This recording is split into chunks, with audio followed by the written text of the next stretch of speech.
जान खतरे में है, इसलिए तुम मुझसे शादी कर लो। ये सुनकर सुंदरी गुलाम से शादी करने के लिए राजी हो जाती है। गुलाम सुंदरी को अपने साथ लेकर सुंदरगढ़ अपनी अम्मी लाजो के पास ले जाता है। वहाँ जाकर गुलाम लाजो से कहता है, यह आशिक अली की बेटी सुंदरी है, मैं इससे शादी कर रहा हूँ। उसी वक्त पीछे से खुर्शीद आ जाती है और गुलाम से पूछती है, क्या तुम्हारे साथ वही लड़की है जिसके अब्बू की डेथ हुई है? इस पर गुलाम कहता है, जी यह आशिक अली की बेटी है। खुर्शीद जैसे ही आशिक अली का नाम सुनती है, शक में आ जाती है। जब वह आशिक अली की तस्वीर देखती है तो तुरंत सुंदरी को गले लगा लेती है और कहती है, गुलाम ये मेरी बेटी है सुंदरी। इस पर गुलाम तुरंत खुर्शीद से कहता है, सुंदरी और मैं मोहब्बत करते हैं और शादी करना चाहते हैं, लेकिन जहांदाद ने मुझे सुंदरी को मारने के लिए कहा था। ये सुनकर खुर्शीद जहांदाद पर बहुत गुस्सा हो जाती है। तभी अचानक पीछे से जहांदाद साहब जान के साथ वहाँ पहुँच जाते हैं। खुर्शीद जहांदाद से कहती है, ये सुंदरी मेरी बेटी है और मैं इसकी शादी गुलाम के साथ कर रही हूँ। जहांदाद कहता है, ठीक है गुलाम, कल तुम्हारी और सुंदरी की शादी होगी। लेकिन उसी वक्त सुंदरी गुलाम से कहती है, बादशाह मुझसे मोहब्बत करता है।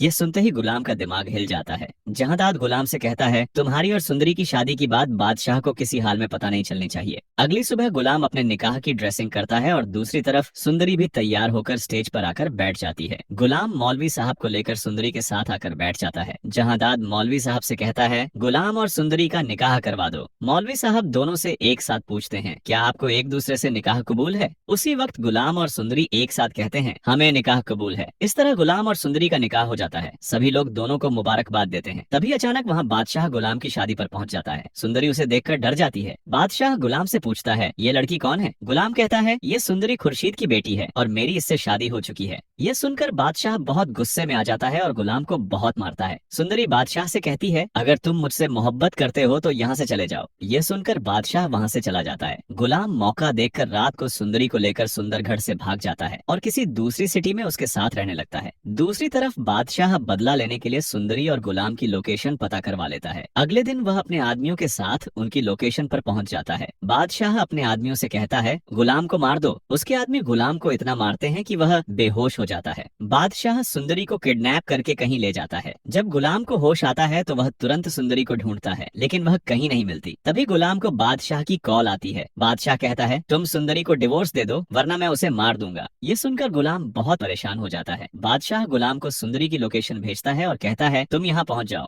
गुलाम तुरंत वहाँ पहुँचता है। सामने सुंदरी रस्सी से बंधी होती है। गुलाम तुरंत उसे खोलकर वापस घर ले जाने लगता है। तभी बादशाह वहाँ आ जाता है और कहता है, सुंदरी को डिवोर्स दो वरना मैं तुम्हें गोली मार दूंगा।